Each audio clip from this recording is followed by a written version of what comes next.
Hello and welcome to On the Couch, a weekly video series where we speak to mental health professionals about a range of issues that affect us as men and women in the Caribbean. My name is Tracie Rogers and this is Wholeness and Wellness Counseling Services.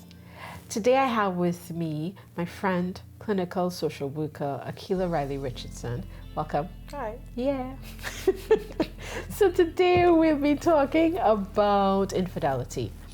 Yeah, so infidelity is one of those topics, one of those issues that affect a lot of couples across the world, in a setting as well, and it is a difficult time for any couple. It often is an issue that leads to the breakup of a relationship. There are many relationships that pursue regardless.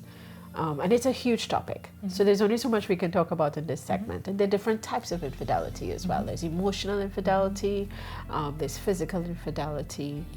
But we know that this is one of the topics, one of the issues that we treat with when we meet with couples at Wholeness and Wellness. Definitely. And, I should say that infidelity presents as a major traumatic event, for a couple.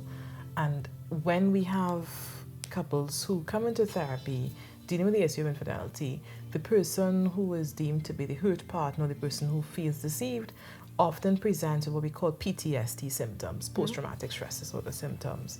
And so in that moment, their mind, their brain is not functioning in a healthy way, and that is perfectly okay. Yeah. The rug was just pulled from under them. Yeah? We refer to trauma as shattered assumptions. I assumed that this relationship was safe, and now it isn't. And with relationship, and we know from our work that relationship is a very broad concept, right? We're talking about all different configurations of relationship, whether it be monogamy, polygamy, polyamory. The point is, the arrangement we had, whatever the agreement was violated in some way. Yeah. Yeah? And that person begins to feel terribly unsafe in the relationship. And so when we work with couples with infidelity, we have to take them through the three phases. So today we're going to really be focusing on what are the three phases we take couples through when we meet with them. So phase one. The crisis phase. And I tell couples in the crisis phase, my role is really to be this therapeutic container, right? My role is to hear the emotions, to normalize the emotions, to normalize the back and forth. I love you, I hate you, I can't stand you, have sex with me. Yeah. All of that is normal. And so I want to talk about normalizing for a little bit, and I think it's really important to remember, as we said, it's shattered assumption. So this is no longer normal. No. So your reaction to this situation is a normal reaction to an abnormal situation. Because a lot of times people label themselves or the other person, what I'm feeling is wrong, I'm so strange, why do I want to be with you, but yet I don't trust you, but I want intimacy, but no, get away from me. All of those things, whatever the configuration is for you, it's your normal reaction to an abnormal situation. Right, and so my role is to normalize that, and the big part is to help the other partner who had the affair understand that this is normal too, and that partner, she or he has to hold space for that. Let's talk about holding space again. Yeah, in that critical, in that crisis phase, you just have to hold space for all of these emotions. And so let's talk about how you don't hold space. One of the ways you don't hold space is by being defensive. You can't be defensive, you can't stonewall, you can't show contempt. Now, there's a natural asymmetry that occurs, right? One partner wants to talk about it, one partner wants to get over it. But I tell you this already, we talk about it. How much times I could tell you? Why you happen on this? Right, and that's natural because, Dr. Stan Atkins says, when there's been infidelity, the person who's been hurt at that point in time, their brain is sick. Yeah. And we're not saying their brain is sick in a judgmental way. The brain is supposed to be ill at that time. This person has just endured a major traumatic event. And so the brain cannot function normally.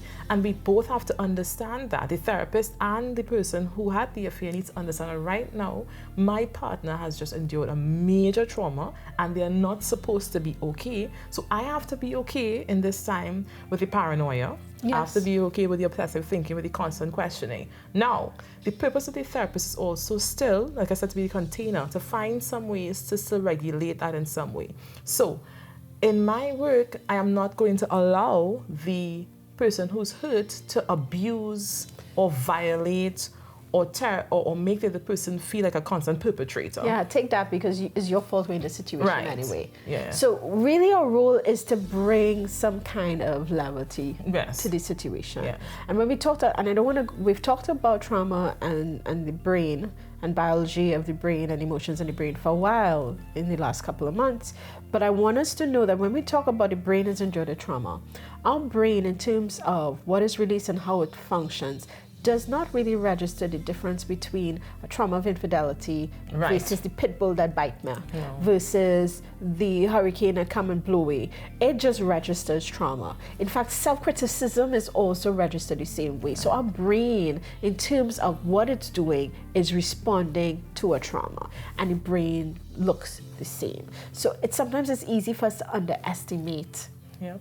And in our cultural context, we make place for that. You know, a horn is a horn if you take it on. Right. You know, in our culture, in our lyrics, in our soca, we make it sound as this is not a big deal, move on. But it is. We know that it is a big deal. Most definitely. And in that crisis, like I say to the person who's had the affair, you have to provide what's called reassuring behaviors. That's actually part of our contract. Yes. Right? This person right now is not in a good place. Right? They're not well right now because of what has happened in the relationship. You have to provide some reassuring behaviors. And that could take many different shapes, and we have to kind of explore. What that will take. And the couple negotiates that. Yeah. Some people might be like, in this phase, I want to check your phone. Or in this phase, you have to update me where you are, whatever. But this is a different kind of phase. And we don't know how long that phase will run for as well. You know, there's no, well, this phase is for a month and then we move forward.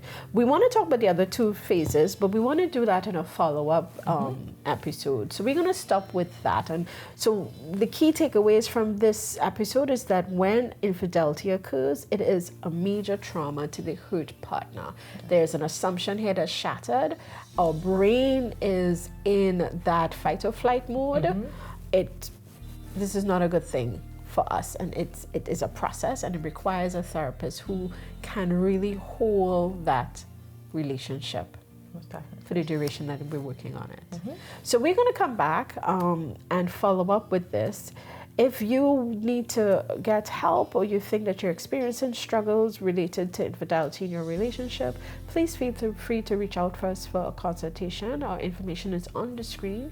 You can request a consultation via phone or via our email address. And we do provide both in-person and online counseling for couples. So thank you so much for joining us. Thank you for joining us, Akilah. And we will come back to talk a little bit about this in another segment. Take care.